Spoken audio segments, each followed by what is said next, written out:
Chinese leader Xi Jinping says his country should get a gold medal for its virus prevention strategy. That's as one of its largest cities battles surging infection numbers. Shanghai is facing a food crisis as lockdown orders persist. Now, even billionaires are struggling to get what they need. At the same time, violence in the city breaks out. We reached out to local police for details and got some unexpected answers. A Kansas professor convicted over concealing ties to China while doing U.S. government-funded research, while a Chinese national gets sentenced to prison for stealing trade secrets from a U.S. agriculture company. And for those watching our full episode, a CDC expert from Shanghai admits the city's official health app reflects false virus test results. A recording of her phone call with a patient's relative sheds light on what's happening behind the scenes.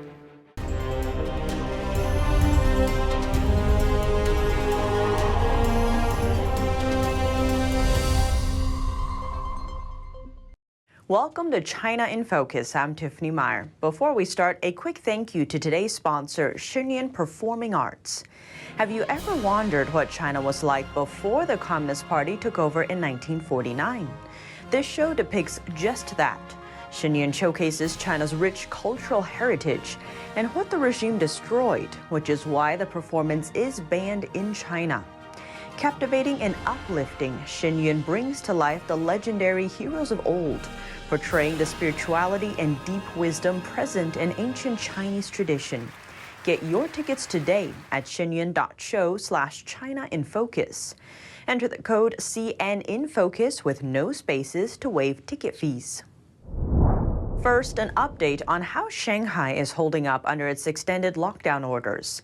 City authorities announced a new record Friday, a whopping 21,000 more cases of COVID-19. The real number could be much higher. Shanghai's 26 million residents are locked up at home, and health workers are still mass testing them for the virus, all while stay-at-home restrictions have no deadline in sight. At the same time, residents are struggling to get food supplies. All brick-and-mortar stores are shuttered, and online grocers who offer delivery services are swamped under soaring demand and are often sold out. While only some of Shanghai's citizens say they've received food and aid packages from authorities. The food crisis is fueling frustration as the government tries to contain the Chinese Communist Party or CCP virus, which causes COVID-19. But with all that going on, how does the head of the communist regime see China's efforts to stop the spread? CCP leader Xi Jinping said this week China's epidemic prevention policy has once again withstood the test, providing useful experience for the global fight against the pandemic and for holding major international events. He also quoted some foreign athletes who competed for the Beijing Winter Olympics team, saying if there was also a gold medal given in response to the pandemic, China should get one. What's more, he stated that adhering to the Communist Party's centralized leadership can accomplish anything. Xi Jinping gave those remarks Friday during the award ceremony for athletes involved in the Beijing Winter Olympics. This, according to Chinese state media. Amid Shanghai's now indefinite lockdown, residents are struggling to get food. Even a Chinese billionaire in Shanghai is facing difficulties getting the food she needs. NTD's Don Ma has the story. Can any neighbor introduce me to the bread buying group? My family has a lot of people. We need bread and milk. This was the message for help Chinese billionaire Kathy Xixin wrote on Chinese social media. She's among Forbes' top venture capitalists in the world. She lives in a high-end villa in Shanghai, and even she's having a hard time getting what she needs. Many residents are struggling to get food as they're not allowed to leave home amid the lockdown. A number of locals told us over the phone that they are seriously short on supplies. Firstly, I can't order food delivery. And secondly, even if I order food delivery, I have no way to go pick it up right now. As a result, I now have nothing. No water, no fruit. I have only 1 or 2 containers of yogurt left, and that's only because I bought it before the lockdown started. I don't have any food at home. I called community authorities and said, "You didn't tell us before you locked the community down, and now I don't have food at home." He said, "No food? Solve it yourself if you don't have food." Riots have even erupted in Shanghai because people are starving. On Chinese social media platform Weibo, the hashtag Shanghai Scrambling for Food has been viewed over 1.4 billion times, with the majority of netizens expressing discontent under the hashtag. Shanghai is the richest city in China by per capita income. One netizen wrote on Weibo, "This is outrageous. A cosmopolitan city in 2022 is experiencing a famine. So why aren't locals getting enough food?" One possible reason is there isn't enough personnel to help deliver food to a city of 25 million. Footage shows mountains of food just rotting in markets because no one is delivering it. Don Ma, NTD News. As Shanghai's situation progresses, an incident in the city is causing a stir on social media. A video captured in Shanghai's Songjing district appeared online this week. In it, 8 people wearing protective coveralls were spotted beating a young man next to a police car. A reporter for NTD's Chinese language channel called a local police station for comment. The police officer who answered the phone responded that pandemic prevention is the department's top priority and said nothing else was important. He also questioned the reporter's intentions for covering the incident. What's the point of reporting such negative things, just to attract people's attention? When the reporter asked for details about the incident, the officer explained they were not supposed to answer any questions. But there's more. Another video from the same district sparked similar anger. In it, another man wearing protective coveralls is seen shoving a man to the ground and kicking him.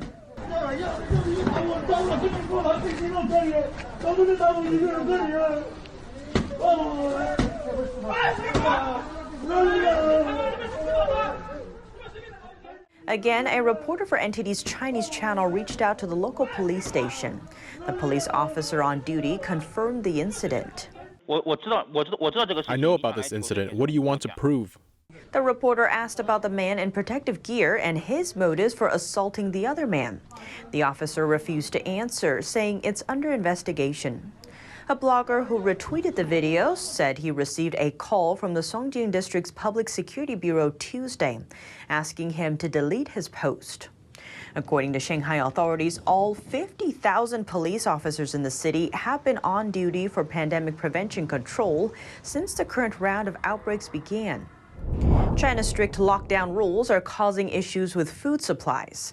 With residents complaining about the lack of goods on social media, authorities seem to be resorting to other means to preserve its reputation.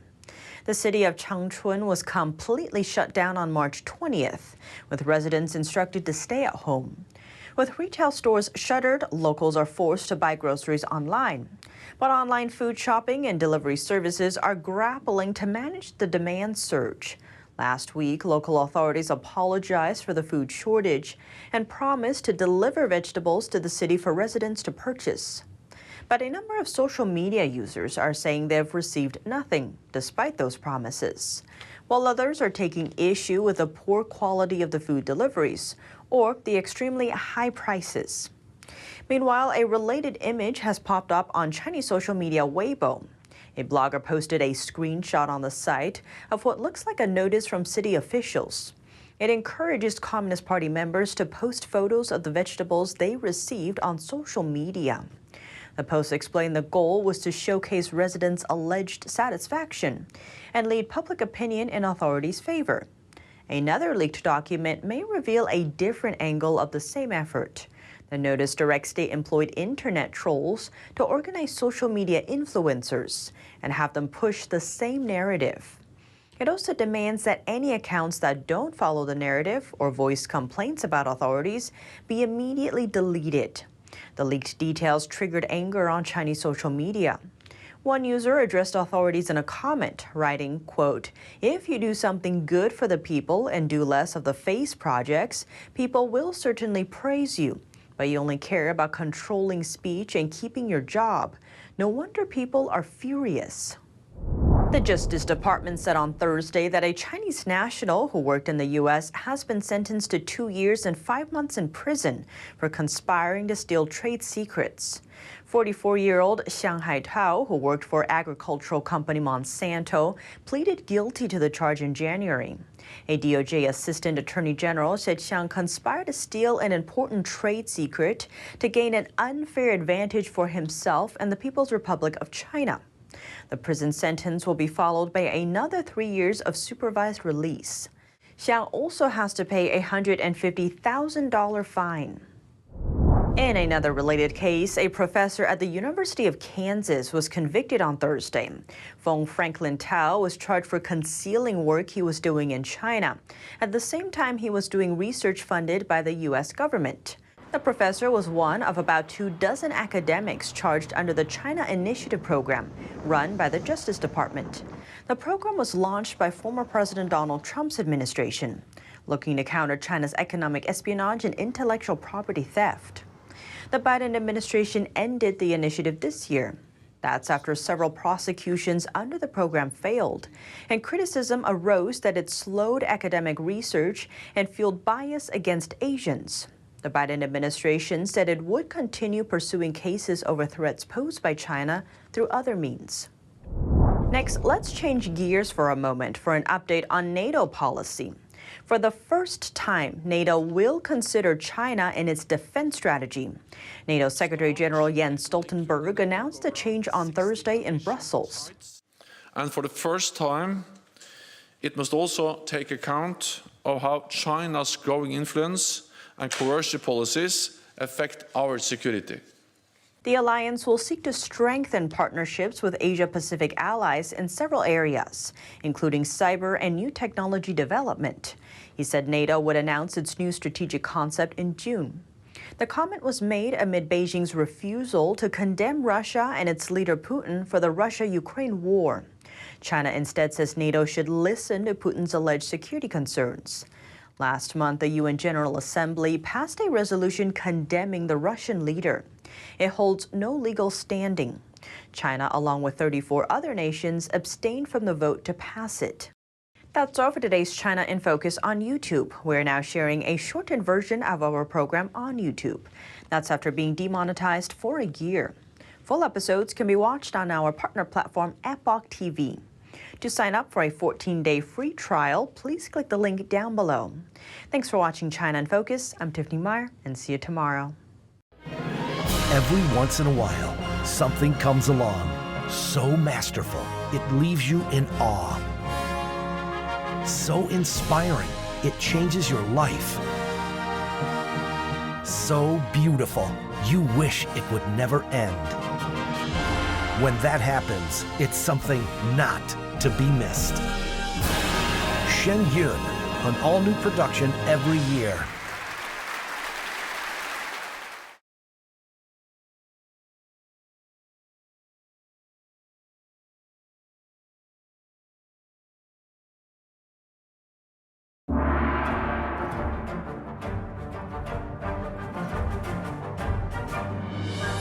The performance was enchanting. I feel better about the world. I feel uplifted. It touches you. It really does. The expertise of the dancers was really, really strong. To know that it was live music was really fantastic. We didn't want to miss this. Make sure you see it. Have to come. Life-changing.